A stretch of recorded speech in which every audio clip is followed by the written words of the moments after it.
Hello YouTube family, તો આજે મારે શોપિંગ કરવા જવાનું છે, તો ચાલો જઈએ.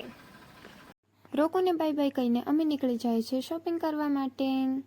ત્યાં તો મારા પપ્પાએ કહ્યું કે લાવો હું તમને મૂકી જાઉં ડોળાસા માટે, એટલે એ અમને ડોળાસા મૂકી ગયા. ડોળાસા પહોંચીને અમે એ વિચાર્યું કે પહેલાં ઘરનો સામાન ખરીદી લઈએ, પછી અમારી શોપિંગ કરશું. તો ઘરનો સામાન ખરીદવા આવી ગયા અમે દુકાને. ઘરનો સામાન ખરીદી લીધો હતો એટલે અમે નીકળી ગયા અમારી શોપિંગ કરવા માટે. ત્યાં તો અમે એ ચપ્પલ ખરીદી લીધા અને બહાર નીકળી ગયા. બધી શોપિંગ થઈ ગઈ હતી એટલે અમે ગયા સોડા પીવા. સોડા પીને જે રિક્ષા અમને દેખાણી એટલે ઝટપટ સોડા પી ખતમ કરી રિક્ષામાં બેઠી ગયા. અને રિક્ષામાં બેઠતા જ પરિવારમાં અમારું સ્ટેશન આવી અને થોડુંક ચાલતા જ મારા પપ્પા અમને લેવા આવી ગયા હતા. ઘરે પૂગી મેં સામાન બહાર જ મૂકી દીધો અને હું રોકુ સાથે રમવા લાગી અને રોકુ મારી સાથે મસ્તી કરવા લાગ્યો. પછી અમે થોડી વાર માટે રમ્યા.